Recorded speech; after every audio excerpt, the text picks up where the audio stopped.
What's up, everybody? It's video time. It's been a while.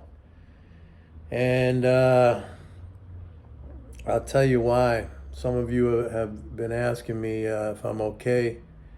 And I appreciate, those who have, asked me if everything was going all right. But last Saturday, early in the morning, I went running again. And again, I fucking fell. I tripped over some uneven pavement, went down, hit my face. All right, you see this? Broke my nose again for the fourth time. I got this puffy thing here. Luckily, I didn't lose my teeth. That was unbelievable. I'll get rid of the freaking glasses. And then, so like Saturday, I felt like shit. And then Sunday, I thought I was gonna die, man. I don't know. Maybe I had a concussion or something, but I could barely stand up. Like there were a couple of times on Sunday where I just thought my legs were gonna give out, and I would collapse. And I thought if I collapse, I'm dead because I'm gonna hit my head again and it's gonna be over. And I was holding on to doors. I was holding on to door frames, and still, feeling like my legs were about to give way. Like it was really, really scary. But I'm coming back around. Started working out again. I've been running again, slow, and it's not like I run and I just look off into the distance. I literally look down at the pavement when I run. Now it's dark when I run, but still, like I know these routes, and I haven't tripped in a long time because I know these routes now and I know where the bumps are. But apparently, I missed one last Saturday. So anyway, I was feeling really bad, and I don't know. I needed to recover. But anyway, it's not what this video is about. This video is about what's going on with the debt ceiling and the markets and stuff like that. And I have an interesting perspective that nobody else is really talking about. And I'm not even sure if I've thought this through completely, but it's something in my head right now. Like we know that all the news coverage on the debt ceiling, and so far there is no agreement, and I don't know if there is going to be, but Biden could fold in the end, and he could go with spending cuts and stuff like that. They're probably going to do something at the last minute. That's always what happens, and Biden seems now, from what I've been reading in the news, that he's leaning towards the spending cuts in certain areas. Even though the progressives in the House, they're totally against it. But anyway, that's politics, and whatever happens, happens. What I want to talk about is more about the actual impact of what could happen with the debt ceiling. And, from an MMT perspective, I think, like I'm trying to look at this from an MMT perspective, but there's elements in this that are very, very interesting. All right? And here's what I think there, and I hope you watch this whole video because I need to talk this out kind of slow. I mean, it's still like in my head. So we go into the debt ceiling. Let's say we go into the debt ceiling, and we know that Yellen, like the last thing in the world, she'll she won't pay, or the last thing they would default on would be U.S. Treasuries, because they believe like that's China's money. All right, like we gotta pay our debtors. That's the thing about McCarthy. When McCarthy said to Biden, like, how much is enough? Like, when do we stop borrowing from the Chinese? I would have said, like, borrowing what? Dollars? Like, where do you think they got those dollars from in the first place? They sold us stuff. They got dollars and they're holding them in the form. We're not borrowing anything from them. We gave them, we paid them already. Like that, those are dollars, you idiot. Anyway, don't get me going on that because that's a whole other thing. So we know the last thing in the world. I mean, Yellen would I'm sure, Treasury would. They'd stop payments on Social Security even before they'd stop payments on to the Chinese or whoever, the Japanese, because they believe that's a sacred thing. Okay, and by the way, I'm not making a prediction that they'll stop payment on Social Security. I don't want to scare anyone out there who's maybe a senior who's receiving Social Security. That would be way, way, way down the list. But they would start to cut other social programs, and they probably wouldn't cut the military, because the military is also, for the United States of America, that's like a sacred cow. All right, they just, whatever they ask for, they get. If they want more, they get more. So those things are not going to get cut, at least not right away. It would take a long time, if ever, for those things to get cut. But other things will get cut. Things like education, things like food stamps, other social programs. Medicare might even get cut. Grants to the states for Medicaid, that might get cut, stuff like that. So, they'll screw to the average American first, like way before, the Chinese don't get their interest on their money. All right? That's the kind of, political environment we operate in nowadays. Like, it's really, really crazy. But here's my thought. This is the part that's different and nobody's saying this. And believe me, nobody's saying this. And I kind of have to give credit to a friend of mine who brought this up to me. And I've been thinking about this more and more. Like, with all this interest that's being paid because of the Fed rate hikes, okay, and the interest income flows that have been part of the leading spending flows every month. And, it's one of the reasons why we're still seeing 500, 600 billion a month. I mean, these are hefty compared to anything historically, even during the Trump time. I mean, these monthly flows are big. All right, they're big. And there could be this odd, like almost bizarre situation where, because of these interest payments, and again, they're not going to default on treasuries and things that receive interest because, they believe we owe everybody.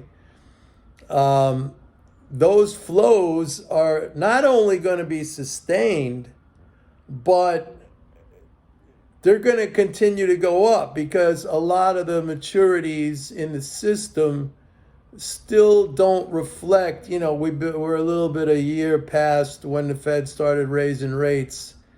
So a lot of maturities in the system that are going to eventually mature and get rolled over, they're going to have a higher rate, so that the flows are going to increase. Those flows are going to increase. So we could get into this weird situation that nobody is thinking about right now, where you still get the same amount of monthly leading spending flows, the 500 to 600 billion, with the debt ceiling in place, which changes nothing, actually. The only thing that would happen would be that it's possible that, we get closer and closer to a balanced budget, or let's say the deficit becomes a smaller percentage of GDP. I'm not sure necessarily that would be so negative for the economy. It wouldn't be good in the sense that, the level of the swimming pool, how I talk about that's always going up because there's always a net addition. But if there's no more net additions, then the swimming pool stays at a static level, but it doesn't go down, okay?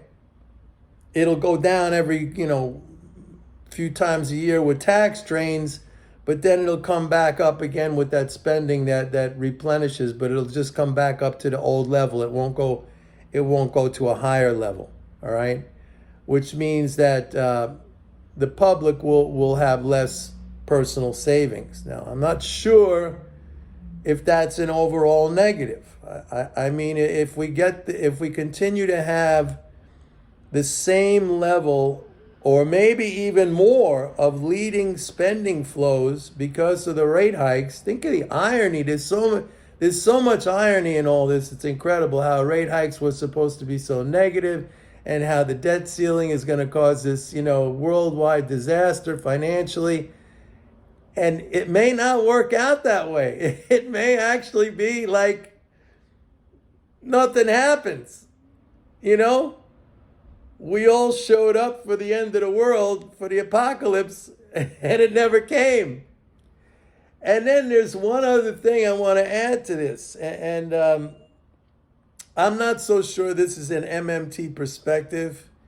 It has to do with the dollar. Now, I've been saying to you guys, I think the dollar, under the scenario of a debt ceiling and a tax drain coming up, at least the tax drain coming up short term. But I've also been saying that under the scenario of a debt ceiling, the dollar should go up because you're limiting the amount of dollars available. You're cutting spending, but actually you might not be cutting spending, number one.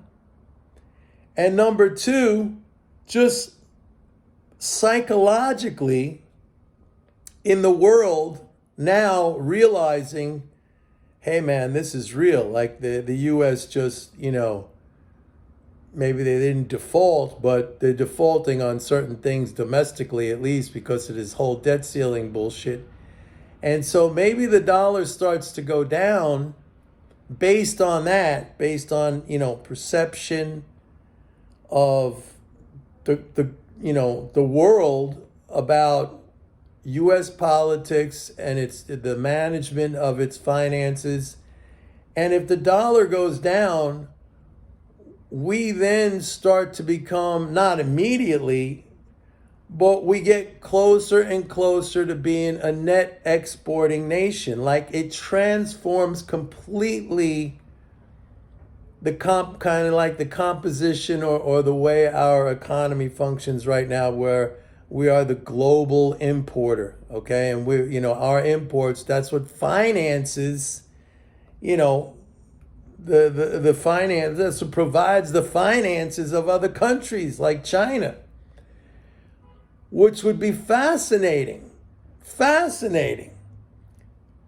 So like, I'm not even sure, like I thought this through 100%, but it's the more and more I think about it, and just the very case of like, we're all getting ready for the apocalypse, and when everybody, it's like, to me, it's like, remember Y2K, if you're old enough, Y2K, that's when the millennium changed. We went from the 1990s to 2000, and they thought like planes were going to fall out of the sky, and trains were going to crash, and everything was going to come to a screaming halt because the computers were not set up right.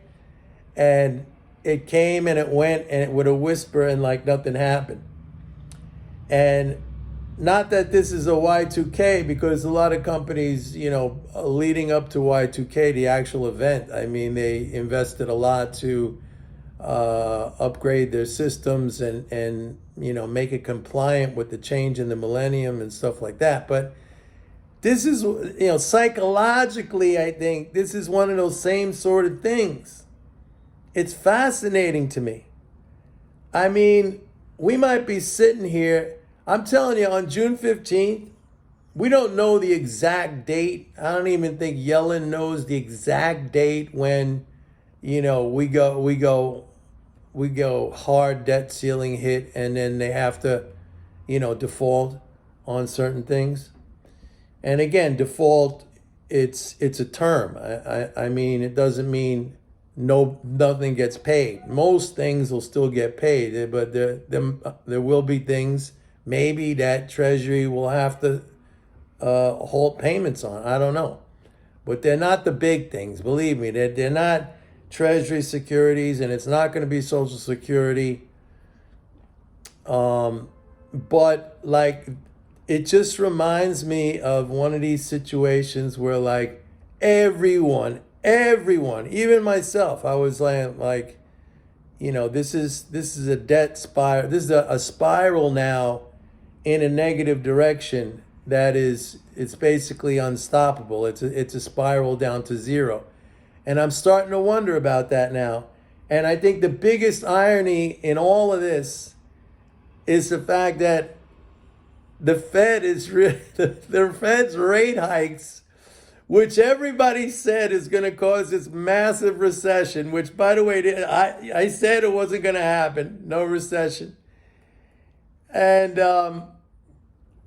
you know, that would be the thing because of these rate hikes and the interest that flows that will continue, that'll keep kind of the you know, the negative impact of the debt ceiling, the destructive impact of the debt ceiling, it'll keep it away. It's like, you know, it's like this invisible wall of protection.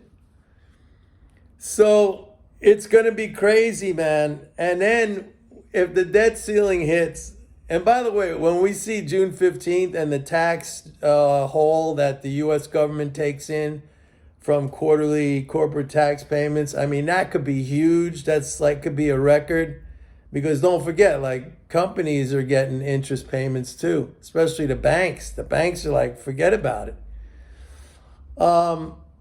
I mean, it's just I find it to be a fascinating possibility. And think about the fact that everybody is bearish on the market and the outlook.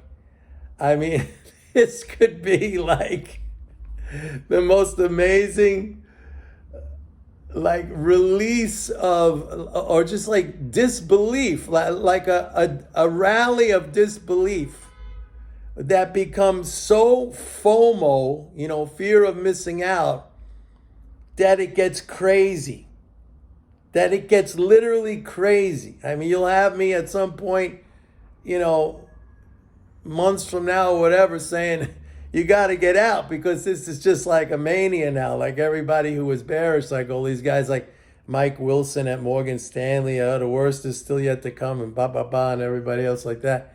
But anyway, that's what I wanted to tell you. I'm feeling better. Thank you for all of those who, you know, inquired about how I was doing. And think about what I'm telling you. And I might have to reverse my position on the dollar. I'm actually thinking now like this dollar bullish scenario, which I think is correct under a classic MMT understanding. I think I did not consider a few elements in that, which I just spoke about, which makes me think that the dollar could take a huge hit. But I'll update you more on that one. Anyway, that's it for today. Maybe I'll do a video later, but I'm back. Bye.